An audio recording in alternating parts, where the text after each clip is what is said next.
Bapak melanjutkan lagi penjelasan dari minggu kemarin mengenai bagaimana cara dan proses mendesain yang benar.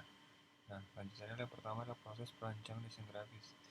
Jadi di sini terbagi menjadi 6 bagian.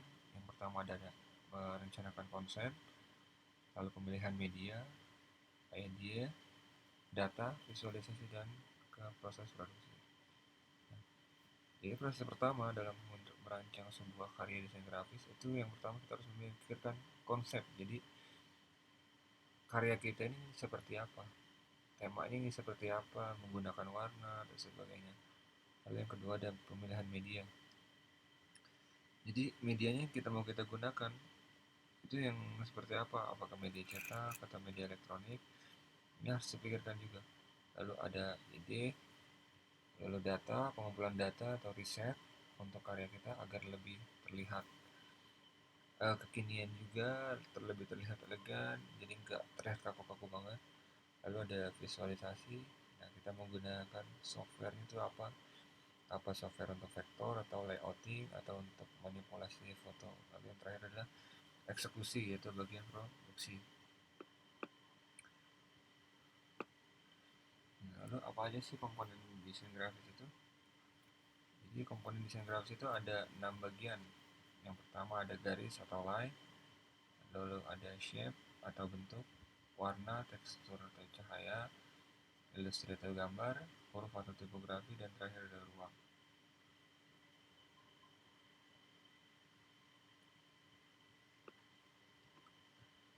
Lalu prinsip desain grafis ada 5.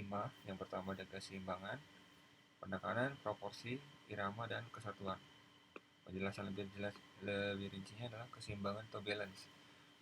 Jadi dia keseluruhan komponen-komponen desain yang harus tampil seimbang, tidak berat sebelah. Jadi antara semua elemen-elemen yang ada di dalam sebuah karya kita, misalnya contoh di sini adalah poster.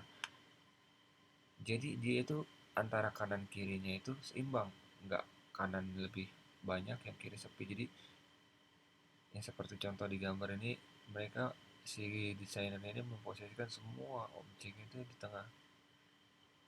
Jadi terlihatnya seimbang, kanan kiri tetap seimbang dan tengah pun seimbang. Jadi dilihatnya pun lebih uh, enak dilihat di mata. Lalu ada kesatuan atau unity. Kesatuan dalam prinsip desain grafis adalah kohesi, konsistensi, ketunggalan atau keutuhan yang merupakan isi pokok dari komposisi. Nah, artinya adalah jadi antara elemen satu dengan elemen yang lain itu seperti kayak nyambung gitu loh, nggak ada yang bisa, nggak ada yang mencar.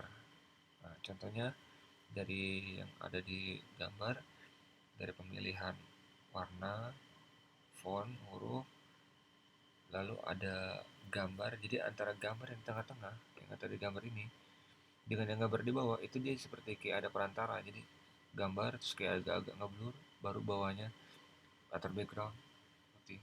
Jadi seperti itu. Lalu ada selanjutnya adalah ritme. Ritme adalah pembuatan desain dengan prinsip yang menyatukan irama.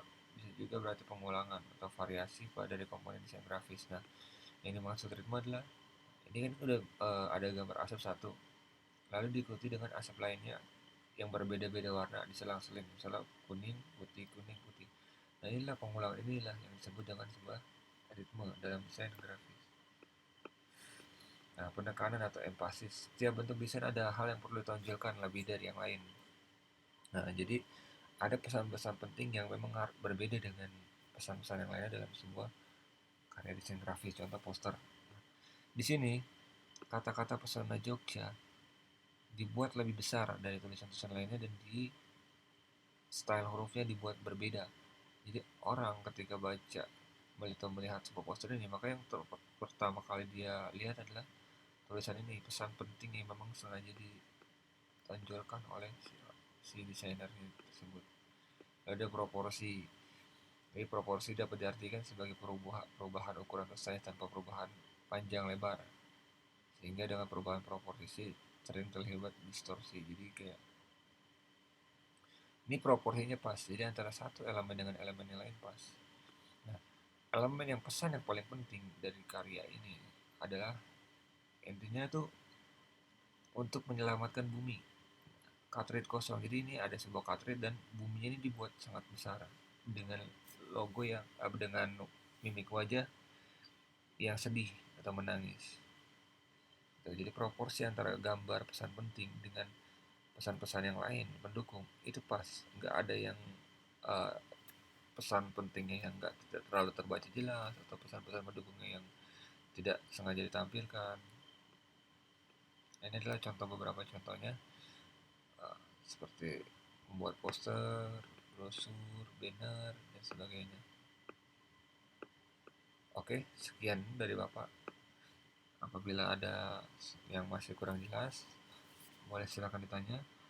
Bapak akhiri pelajaran pada hari ini. Semoga apa yang kita pelajari pada hari ini mendapatkan keberkahan, kita pahami dan berguna bagi kita sekarang dan di masa depan. Amin.